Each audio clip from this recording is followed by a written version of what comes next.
Bonjour à tous, bienvenue dans cette série de vidéos sur Resolve 101 ou alors pour les Français. Et vous allez voir que ça va se passer en français, les bases de DaVinci Resolve. On commence tout de suite après ça.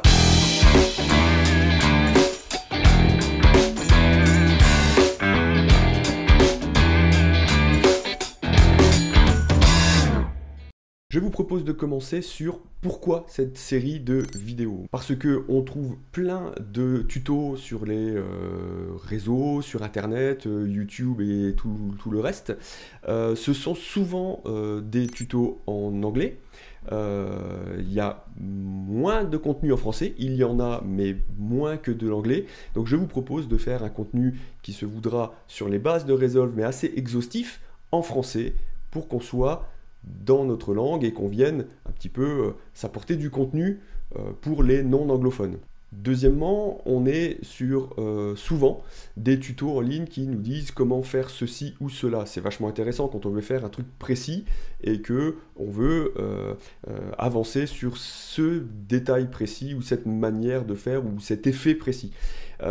Il est intéressant aussi de comprendre comment fonctionne le Resolve, comment on fait un projet du début à la fin. C'est ça que je vais vous proposer parce que si vous cherchez comment faire quelque chose, il suffit de bien le demander et bien le chercher sur Internet. En général, on le trouve. Là, on va avoir une approche un petit peu différente. On va parler vraiment de comment on entre dans le Resolve, comment on le règle, comment on le paramètre et comment on fait son projet du début à la fin. On peut se demander à qui s'adresse cette série de vidéos. Elle s'adresse aux personnes qui viennent d'avoir un nouveau smartphone, qui filment les vidéos de vacances, les anniversaires, etc. et qui se disent « Ouais, c'est super, j'ai fait des super images. » En effet, les smartphones maintenant font des images très correctes, très sympathiques à regarder. Mais eh bien, j'ai énormément de contenu, j'ai des vidéos qui durent 5-10 minutes, et à chaque fois que je veux les présenter à quelqu'un, eh il faut aller scroller, il faut aller chercher. Ce serait vraiment plus sympa si je réussissais à faire quelque chose de sympathique, de plus condensé, avec les meilleurs moments, etc. Et puis, quand on se prend au jeu de faire ça, on a envie de savoir faire plus de choses. Donc déjà, pour ces personnes-là qui démarrent et qui arrivent dans le monde de la vidéo, sans prétention aucune, c'est intéressant de savoir comment on règle son Resolve, parce que sinon, on peut être très vite intimidé par les capacités du Resolve et vite renoncer. Et là, ça peut être vraiment intéressant de se dire, bon ok, là j'ai compris, je vois comment ça marche et je peux y aller. On va s'adresser aussi aux personnes qui ont déjà monté et qui veulent éventuellement découvrir des fonctionnalités du Resolve qu'elles ne connaissent pas. Voilà, ça peut servir à découvrir des nouvelles fonctionnalités, ça peut retrouver des bases aussi, chercher à venir retrouver les bases, parce qu'on va commencer à travailler depuis le début, et puis aussi à modifier éventuellement son workflow. Alors le workflow, je vais faire des petits apartés régulièrement dans ces vidéos, et les apartés, ça se passe là. Voilà, workflow, c'est le flux de travail, c'est comment on travaille d'un point A à un point B, du début à la fin. C'est en anglais, évidemment. Vous allez voir, je vais utiliser beaucoup d'anglicismes, même si j'ai dit tout à l'heure que les vidéos seraient en français. Elles le seront maintenant. Il va y avoir plein de petits moments où il va y avoir des anglicismes, mais ne vous inquiétez pas, on va les retrouver au fur et à mesure, on va les expliquer. Vous allez voir aussi que mon Resolve, mon DaVinci Resolve, mon logiciel, est en anglais. Je l'ai dit, il y a beaucoup de tutos en anglais. Moi, j'ai appris à utiliser le Resolve en anglais. J'ai fait des leçons Blackmagic en anglais. Et donc, voilà, j'y retrouve mes petits. Et vous y retrouverez aussi les vôtres parce que il suffira de regarder un peu. Tous les menus sont exactement les mêmes. Et donc, de voir où je clique et où je vous propose d'aller cliquer. Ce sera en anglais chez moi, mais vous retrouverez en français chez vous. Voilà, donc je disais, pour les personnes intermédiaires, les gens qui ont déjà monté et qui souhaitent modifier leur workflow parce qu'ils se sont rendus compte que voilà, il y a des choses qu'on peut améliorer. Voilà, cette vidéo va s'adresser à eux aussi. Cette vidéo va aussi s'adresser aux personnes, aux monteurs plutôt confirmés, pour qui on va pouvoir aller accélérer certains process parce que ah oui, c'est vrai, ce raccourci clavier là, je l'avais oublié, je m'en souvenais plus, je le faisais pas comme ça. Pareil aussi, moi j'utilise toujours cette méthode pour travailler, il y en a d'autres, donc on peut, voilà, ma méthode à moi va pas être forcément la méthode que d'autres vont utiliser, et donc même des monteurs confirmés vont pouvoir aller modifier leur workflow, accélérer leur workflow éventuellement, confronter, comparer les différentes manières de travailler. N'oublions pas les switchers, les personnes qui viennent d'un autre banc de montage, d'un autre logiciel de montage dont je fais partie, parce que le Resolve et comme tous les autres logiciels de montage ont leur manière de fonctionner. Chacun a ses petites spécificités, sa façon de gérer les médias, sa façon de gérer les cuts, la timeline, les trims, etc. Et donc parfois on peut être tenté d'aller rechercher la manière dont on faisait les choses dans un autre logiciel pour les faire dans le Resolve. Moi, ça m'a joué des tours et j'ai eu besoin de apprendre comment on fait les choses dans le Resolve pour pouvoir y être à l'aise. Je vous propose ça, c'est-à-dire qu'en fait,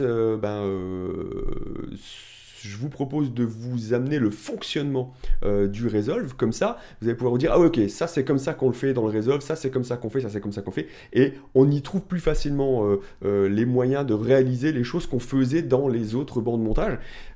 Ça fait gagner du temps, et puis ça fait éviter de errer pour aller chercher une fonction, une fonctionnalité, un système. Donc voilà, les switchers aussi, vous êtes les bienvenus parce que ça va vous servir à faire dans le Resolve ce que vous aviez l'habitude de faire dans d'autres logiciels. Et puis, DaVinci Resolve est un logiciel qui est assez énorme, assez pléthorique, sur lequel on en apprend tous les jours.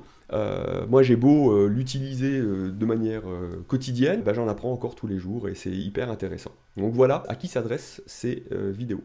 Qu'est-ce qu'on va voir dans cette série de vidéos? Eh bien, on va voir les généralités d'abord du DaVinci Resolve. Je vais démarrer tout de suite, ça va être très rapide. DaVinci Resolve, c'est un logiciel de montage qui est édité par la société qui est Blackmagic Design. Cette société, elle est australienne. C'est avant tout un fabricant de matériel, matériel pour les professionnels, puis ils viennent aussi sur le grand public, mais c'est avant tout du matériel de professionnels. Tout ça, vous le trouverez sur les pages de Blackmagic Design, mais très rapidement, voilà, ils ont racheté le Resolve, qui était d'abord un logiciel de colorisation, puisque je crois que c'était le centre de métier de Blackmagic. Ils ont ensuite ajouté la page Edit, la page de montage à proprement dit. Fusion aussi, ou Fusion en anglais. Fusion, c'est encore un logiciel standalone, un logiciel qui fonctionne tout seul de son côté, mais il est aussi intégré au Resolve, qui sert à faire des VFX, des effets vidéo, des effets, vous verrez, on le verra quand on en parlera. Puis la page Fairlight qui sert à travailler le son, faire tout ce qui est mixage son de nos vidéos. Et puis enfin, ils ont rajouté la page Cut, vous verrez, la page Cut, c'est une page qui permet de faire des montages très rapides, particulièrement soit pour les réseaux sociaux, quand on veut faire du très rapide avec quelques transitions et qu'on envoie, soit pour démarrer, faire ce qu'on appelle un ours. Un ours, c'est quand on dégrossit ces rushs pour venir en faire un début de montage et ensuite aller le peaufiner dans la page Edit. On verra tout ça ensemble au fur et à mesure de ces vidéos. Alors, le Resolve existe deuxième aparté. Vous allez voir au fur et à mesure de ces vidéos, je dis DaVinci Resolve, le Resolve, DVR, le DVR. On parle toujours de la même chose, on parle du logiciel qui nous sert à faire du montage et de la post-prod complète, en fait, de l'acquisition des images, du traitement de ces images, du montage, de la colorisation, du mixage, des effets visuels, et ensuite de l'export pour la visualisation finale. Voilà, c'est toujours la même chose, quel que soit le terme que j'emploie. Voilà, donc le Resolve, c'est plutôt ça que je dis le plus souvent. Le Resolve est un logiciel qui existe en version Mac, PC, Linux. Donc quel que soit votre système d'exploitation, vous allez pouvoir l'installer. Maintenant, il y a une version iPad. Moi, je ne l'utilise pas. Je l'utilise uniquement sur mon Mac. Voilà. Chacun va faire ce qu'il veut. Je crois que, si je ne dis pas de bêtises, la version iPad, elle est plutôt destinée à vraiment acquérir ces images, faire du montage rapide et soit aller les terminer dans le Resolve version bureau, soit exporter directement quelque chose d'assez rapide. Voilà, pour terminer ces généralités, je dois vous dire c'est important qu'il y a deux versions du Resolve. Il y a une version qu'on appelle DaVinci Resolve, qui est une version gratuite, et puis il y a une version DaVinci Resolve Studio. C'est vraiment là qu'il faut faire attention. Ça s'appelle toujours DaVinci Resolve. DaVinci Resolve, c'est la version gratuite. DaVinci Resolve Studio, c'est la version payante. Vous pouvez les installer de la même manière. Et la version gratuite, elle est très fonctionnelle, elle n'est pas limitée dans le temps, il y a presque tout, mais elle est limitée dans ses fonctionnalités. Dans les images qu'elle est capable de digérer, cette version gratuite, c'est-à-dire qu'en fait, vous n'allez pas pouvoir importer un certain nombre d'images dans certains codecs en 12 bits par exemple, etc. Mais elle est parfaite pour découvrir et tester. Donc si vous êtes dans la première catégorie de personnes que j'ai citées tout à l'heure, que vous découvrez, que vous voulez découvrir le logiciel, que vous avez un smartphone qui filme et qui fait des images plutôt sympas, eh bien c'est parfait. Vous allez télécharger la version gratuite, vous allez commencer à faire les choses, vous allez pouvoir les faire du début jusqu'à la fin. Puis après, voilà, si vous souhaitez acheter la version studio, vous allez sur le site Blackmagic et vous achetez la version studio.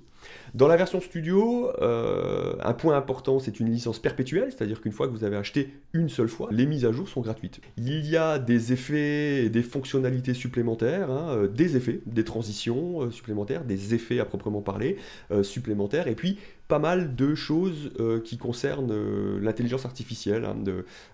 Voilà, quand vous cliquez sur le Magic Mask par exemple, vous verrez au fur et à mesure, on en parlera.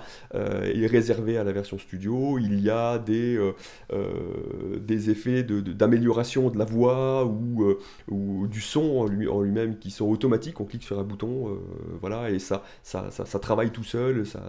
Voilà, ça analyse le son et ça vous le travaille, qui sont réservés à la version studio que vous n'avez pas dans la version gratuite. Je vous invite à aller voir sur la page Blackmagic Design, vraiment il liste toutes les différences entre la version gratuite et la version studio. Mais voilà, je redis, pour démarrer, pour apprendre, la version gratuite est tout à fait intéressante. Et en plus, on va pouvoir se parler là pendant toute notre série de vidéos. Si vous avez la version gratuite et que vous voulez tester des choses, vous pouvez tout à fait, il est complet. Voilà, avant de nous quitter pour cette première vidéo d'introduction, je vous annonce le sommaire de cette série de vidéos. On démarrera tout de suite, dès la prochaine vidéo, par le fonctionnement global de DaVinci Resolve, comment il fonctionne. Alors, il fonctionne avec des databases. Je retourne sur mes apartés. Les databases ou les bases de données ou les bibliothèques aussi maintenant, ils ont changé de nom, je crois, à la version 18. Voilà, database, base de données, libraries, bibliothèques, c'est la même chose. C'est vraiment le gros dossier, le gros fichier créé dans DaVinci Resolve qui permet d'y mettre dedans tous ces projets et tout le travail qu'on veut mener. Voilà, donc dans ce sommaire, on va démarrer par vraiment le fonctionnement global. DaVinci Resolve, il fonctionne par base de données, database, projet, timeline. On parlera aussi de la gestion des médias, la gestion des données, comment il le gère, comment ça travaille. Voilà, on parlera des réglages généraux de DaVinci Resolve, puis des réglages de projet, puis des réglages de la timeline. On va aller comme ça du début à la fin des choses pour nous éviter de faire des allers-retours en fait entre un travail qu'on a déjà commencé et là où il faudra revenir en arrière parce qu'il y a un réglage qu'on n'avait pas forcément bien pensé et bien fait. Et puis ensuite on verra toutes les pages de DaVinci Resolve, la page média, la page cut, la page edit, la page fusion, la page color, fairlight et puis enfin la page deliver qui permet vraiment d'exporter son travail une fois qu'on l'a terminé. Et enfin, pourquoi ce sommaire dans cet ordre-là? Pourquoi on fait comme ça? Eh bien déjà parce qu'il existe des formations Blackmagic, elles sont super. Elles sont top, je vous invite vraiment à les faire si vous voulez aller apprendre comment ça fonctionne. C'est l'éditeur, c'est les parents de ce logiciel qui vous apprennent à l'utiliser, donc elles sont très très bien. Maintenant, elles sont gratuites en plus, vous avez les PDF et les médias qui vont avec, vous téléchargez les deux et vous suivez. Il y a quelque chose de très intéressant dans les formations Blackmagic, c'est que il vous invite tout de suite à travailler sur la page edit Et puis après, on revient, on apprend à aller apporter ses médias, ensuite on apprend à exporter, puis on revient ensuite pour voir les différences des choses. C'est super intéressant, c'est hyper didactique. Bravo à eux, parce qu'ils ont vraiment fait quelque chose de très chouette. Maintenant, ça fait travailler comme ça. C'est-à-dire que ça fait travailler où on s'amuse tout de suite, où on est tout de suite dans le ludique, et puis ensuite on revient un peu en arrière. Donc ça existe déjà, c'est très bien fait par Blackmagic, je ne vais pas le refaire. Moi, ce que je vous propose, c'est vraiment de partir du début, de comprendre comment ça fonctionne et d'avancer de manière linéaire jusqu'à la fin de notre projet pour éviter les allers-retours. Parce que moi, ça m'est arrivé, c'est peut-être arrivé à certains d'entre vous, et vous pouvez aller l'écrire en commentaire si vous le souhaitez, ça peut être sympa, de démarrer un projet, de démarrer sa timeline, de démarrer son montage, d'arriver déjà très loin dans le montage et de se dire «Ah mince, j'avais pas pensé à ça». Il y a un petit détail auquel j'ai pas pensé sur mon export ou sur pourquoi la destination de ma vidéo. Et ben, il faut que j'aille remonter dans tous mes réglages de mon projet au début pour recommencer les choses. Alors, ça vous casse pas tout, mais ça peut être un petit peu embêtant à certains moments. Donc, comprendre du début comment ça marche pour aller jusqu'à la fin, moi je trouve que c'est intéressant, c'est ce que je vous propose de voir. Et maintenant, j'en ai terminé pour cette introduction. On se retrouve tout de suite pour une autre vidéo et pour entrer vraiment dans le vif du sujet. A tout de suite.